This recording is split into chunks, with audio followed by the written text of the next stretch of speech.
Pour la présentation, le nom du professeur. C'est ça. La journée et la ville. C'est ça. Donc, aujourd'hui, c'est le 5, 4e mois 2020. Je m'appelle Cheikh Omar Seck. Je suis un professeur de maths et de physique-chimie au lycée d'Arnaï 2. Donc, on est ici en Nouakchott pour le programme en ce qui concerne les classes de 4e année pour les brevetés. Donc, on a les cours en maths et en physique. Aujourd'hui, on va apprendre en physique. Donc, on va apprendre en physique-chimie. Donc, en physique-chimie, avant de faire la chimie, on va faire la physique. Donc, sur la partie physique, on a quoi? Vous avez 3 parties en physique. Vous avez la partie mécanique. Vous avez la partie mécanique en physique. Vous avez la partie électricité. La partie électricité. Électricité.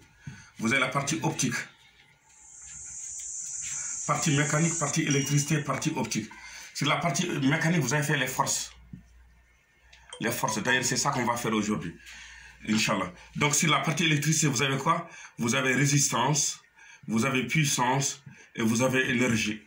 Et sur la partie optique, vous avez quoi? Réflexion et réfraction de la lumière. Réflexion et réfraction de la lumière et les lentilles convergentes, divergentes. Donc, c'est ça votre programme en physique. Sur la partie physique, tout simplement, vous avez la partie mécanique, partie électricité et partie optique. Partie mécanique, vous avez les forces. Partie électricité, vous avez résistance, puissance, énergie. Partie optique, vous avez donc la réflexion et réfraction de la lumière et les lentilles convergentes, lentilles divergentes.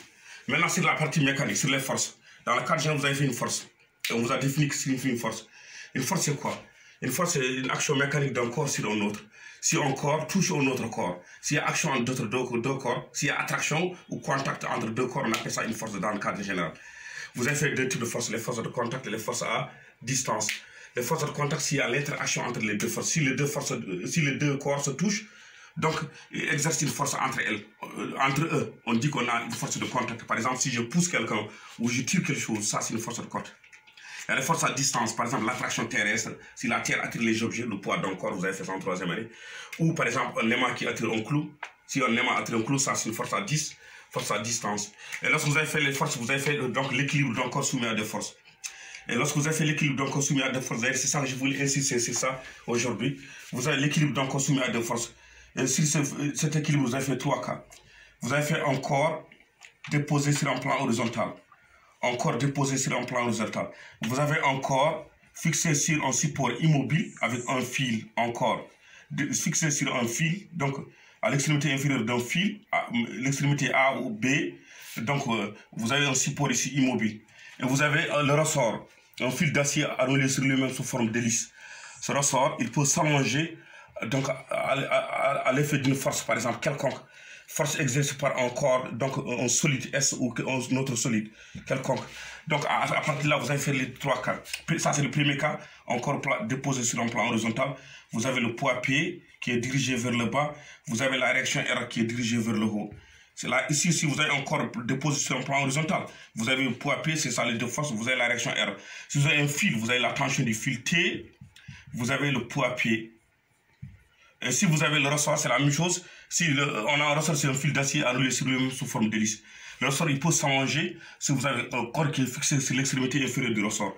Et sur s'allonge, vous avez ici la longueur initiale du ressort, longueur du départ, on appelle ça longueur initiale ou longueur à vide. Vous avez ici delta L, la longueur, variation de longueur delta L ou l'allongement delta L. Ici, vous avez quoi? La longueur finale, L ou LF. Ici, vous avez toujours le poids P, la même chose. Ici, vous avez la tension du fil T. Ce sont les 3 cas que vous avez fait. Premier cas, en plan horizontal, vous avez réaction R du plan, vous avez le poids P. Ici, c'est le centre de gravité G. Ici, si vous avez un fil, vous avez la tension du fil T, vous avez le poids P qui est dirigé vers le bas. Ici, si vous avez le ressort, vous avez la longueur initiale, longueur finale. Longueur finale moins longueur initiale, vous avez ce qu'on appelle delta L. Delta L, c'est la longueur finale moins longueur initiale. Donc, delta L égale la longueur finale moins longueur initiale. Longueur initiale égale A égale la longueur finale moins delta L.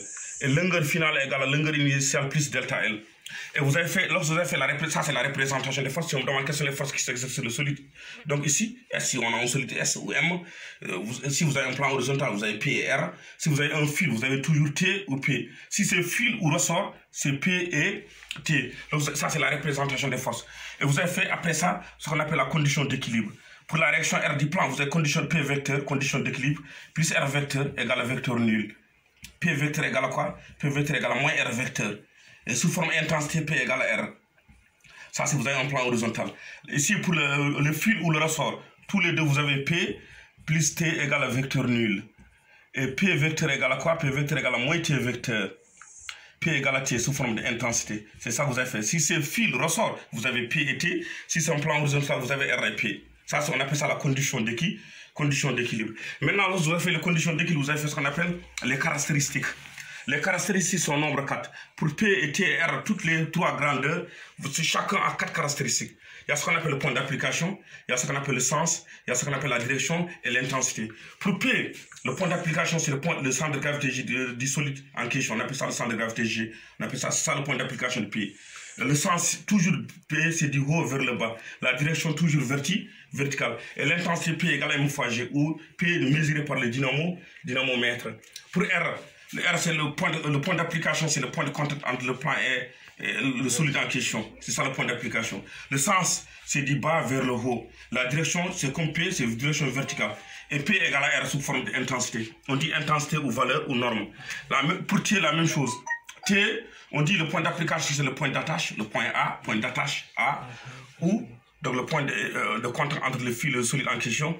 Le sens, c'est du bas vers le haut, la direction verticale, et l'intensité ou la valeur P est égale à T. Donc c'est ça qui résume en ce que vous avez fait dans le cadre général. Dans le cadre ici, vous avez quoi? À partir de ce schéma, vous avez découvert ce qu'on appelle la grandeur, la constance de raideur K. K, c'est quoi? K, c'est la relation entre la force exercée par le ressort sur le solide, T divisé par delta L en mètres. T en Newton, T égale à P. T divisé par delta L, on appelle ça K. K égale à T sur delta L. Et T égale à quoi? T égale à K fois delta L. Et delta L égale à quoi? Delta L égale à T sur K. Delta égale à T sur K. Donc après cette formule, vous avez obtenu d'autres formules. On dit delta L égale à longueur finale moins longueur initiale. Ou delta L égale à quoi? T sur K. Et à partir de cette formule encore, on a remarqué que si P est égal à T, P égale à M fois G, P égale à M fois G, et T égale à K fois delta L. Avec cette formule, on peut calculer la masse M. La masse M égale à quoi? Égale à K fois delta L sur G. K fois delta L sur G. Donc j'ai essayé de résumer ça. Et certainement, vous avez ça dans vos cahiers si vous avez fait les forces. Donc dans le cadre général, vous avez tout ce que j'ai résumé donc, le chapitre des forces. Prochainement, Inch'Allah, je vais revenir sur ce qu'on appelle l'électricité. Tu veux continuer quelque chose ici? Tu vas continuer avec les exercices? Je continue là-bas avec les exercices. Oui. Oui, d'accord. Donc je vais effacer ici. Directement. Directement. Donc les élèves vont comprendre. Donc vous allez suivre, je vais essayer de faire l'exercice numéro 1. Et je vais vous donner l'opportunité de faire l'exercice numéro 2. Ça va d'ailleurs beaucoup vous aider. Et là, il faut savoir tout juste avant vous aider. Ce que j'ai écrit là-bas, c'est les forces. Regardez ça, c'est en regardant tout ce qui concerne les classes de 4e année, les brevets, le concours national, tous les concours faits en 4e année. Sur les forces, tout le temps, on revient sur ce qu'on appelle le ressort. Le ressort. Le ressort, c'est quoi? Le ressort, c'est un fil d'acier enroulé sur une forme d'hélice. J'ai expliqué là-bas. Maintenant, vous avez ici quoi? L'exercice numéro 1 que j'ai écrit ici. La longueur à vide d'un ressort, LO égale quoi? On appelle ça longueur initiale ou longueur à vide, égale à 30 cm. Lorsqu'on accroche à ce ressort un objet de masse M égale à 200 grammes, sa longueur devient L1 égale à combien? Donc il faut essayer de tirer ça. L1 égale à 34 cm, si je ne me trompe pas. Essayez de faire sortir ça là-bas. Donc la longueur à vide d'un ressort LO égale 30 cm. Lorsqu'on accroche à ce ressort un objet de masse M égale 200 grammes, sa longueur devient L1 ou LF, c'est la même chose, c'est égal à 34 cm. L'expérience est réalisée en lieu où l'intensité de la pesanteur G égale à 9,9 newtons sur kilogramme. Calculer l'allongement delta L du ressort, ça c'est la première question. Deuxièmement, calculer le poids de cet objet. Troisièmement, calculer la constance de K de ce ressort à l'équilibre. Calculer la masse M aussi, l'allongement delta L égale à 0,5 m. Donc vous allez essayer, j'ai fait l'exercice numéro 1 et vous allez faire l'exercice numéro 2. La seule différence entre l'exercice numéro 1 et l'exercice numéro 2, ici l'exercice numéro 1, vous avez en centimètres. Si vous avez centimètres, vous allez convertir ça en mètres. L'exercice 2, vous avez mètres, vous laissez mètres. Donc vous allez suivre, je vais faire l'exercice numéro 1, vous allez faire l'exercice numéro 2. L'exercice numéro 1, donc je vais corriger ça.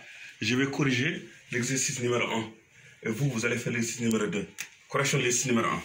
Correction de l'exercice 1. Correction, exercice 1. Exercice 1. Exercice 1, qu'est-ce qu'on a écrit là-bas? Calcule l'allongement delta L du ressort. Je calcule l'allongement ou la variation de longueur, c'est la même chose. L'allongement delta L. Delta L, j'écris tout de suite égal à quoi? Delta L égale à la longueur finale, L ou LF moins la longueur initiale. Longueur finale égale à quoi? Si vous regardez l'exercice, égale à 34 cm. Moins longueur initiale 30 cm. Égale à combien? Égale à 4 cm. Si vous avez centimètres, directement vous allez convertir ça en mètres. Centimètres vers les mètres, vous divisez par 100. Divisé par 100 égale à 0,04 mètres. 0,04 mètres. Donc centimètres vers les mètres égale à 0,04 mètres. C'est ça la variation de longueur delta L. Longueur finale moins longueur initiale. Ça c'est la première question. Question 2. Je calcule le poids P. Je calcule le poids P. Je calcule le poids P. P égale à quoi? P égale à M fois G. M en kilogrammes. Vous avez là-bas M en grammes. 200 grammes. 200 grammes, vous allez convertir ça en kilogrammes. 200 divisé par 100, 200 divisé par 1000 grammes vers les kilogrammes. Divisé par 1000. 200 divisé par 1000 égale à 0,2 kg. C'est ça M. M égale à 200 grammes. 200 grammes divisé par 1000 égale à 0,2 kg. Fois G. G égale à 9,8 newtons sur kilogramme. Donc les kilogrammes vont partir avec les kilogrammes. Vous aurez quoi? 0,2 fois 9,8 égale à combien? Si je ne me trompe pas, égale à 1,96. 1,96 newtons. C'est ça le poids P. P égale à 1,96 newtons. Ça c'est question 2. Question 3. Qu'est-ce qu'on me demande là-bas? Calculer la constante de raideur K à l'équilibre. Donc je calcule la constante de raideur K. Je calcule la raideur K. La raideur K à l'équilibre. La raideur K à l'équilibre. Donc si vous avez l'équilibre, j'écris toujours les conditions d'équilibre P vecteur. Si vous avez le ressort, P vecteur plus T vecteur égale à vecteur nul. P égale à T. Donc P est égal à T. Égal à combien? 1,96 newtons. Et K égale à quoi? Dans vos cahiers de leçons, K égale à T sur delta L en mètres. T égale à combien? T égale à P égale à 1,96 newtons sur delta L en mètres. Delta L en mètres égale à quoi? 0,04 mètres. Égal à combien? Donc égal à 49 newtons par mètre. 49 newtons par mètre. Donc ça c'est la constante de K égale à T sur delta L. Question numéro 4. Qu'est-ce qu'on me demande là-bas? 4. Calcule la masse M si l'allongement delta L égale à 0,5 mètres. Je calcule l'allongement delta L. Je calcule l'allongement delta L. Je calcule, dis-moi c'est la masse M. Je m'excuse, je calcule la masse M. Je calcule la masse M. Je calcule la masse M si delta L. Si delta L égale à quoi? Delta égale à 0,5 mètres. Donc si delta égale à 0,5 mètres, on peut calculer la masse M. Pour calculer la masse M, toujours vous pouvez écrire cette formule. M égale à quoi? M égale à K fois delta L sur G. K égale à combien? K, on a calculé K égale à quoi? K égale à 49 newtons par mètre fois delta L égale à 0,5 mètres. Ça, là-bas, on a donné ça. Sur G, G égale à quoi? 9,8 newtons sur kilogramme. Donc les newtons vont partir avec les newtons. Newtons avec les newtons. Mètres avec les mètres, ça reste les kilogrammes. Et si vous calculez, si je ne me trompe pas, vous allez trouver égal à 2,5 kg. Donc ça, c'est l'exercice numéro 1. C'est le ressort. Et il faut savoir toujours le ressort. Il faut retenir ça, c'est parce que si vous avez tout le temps, dans tous les concours qui concernent les 4e années, si on met les forces, à 75%, vous avez la chance d'avoir le ressort. À 10%, vous avez la chance d'avoir le fil accroché en solide. Par exemple, le brevet 2019, c'est ça que je vous ai amené. À 5%, vous avez la chance d'avoir un plan horizontal. À 75%, vous avez la chance d'avoir le ressort. Tout le temps, vous amène ça. À 10%, vous avez la chance d'avoir le fil accroché en solide. À 5%, vous avez, donc, du moins à 15%, vous avez la chance d'avoir le fil accroché en solide. À 10%, vous avez la chance d'avoir un plan horizontal. Donc ça, c'est l'exercice numéro 1. Et vous allez faire l'exercice numéro 2. On continue sur le groupe. C'est le groupe. Ouais. Donc c'est bon. Merci. On peut s'arrêter ici. Oui, c'est bon.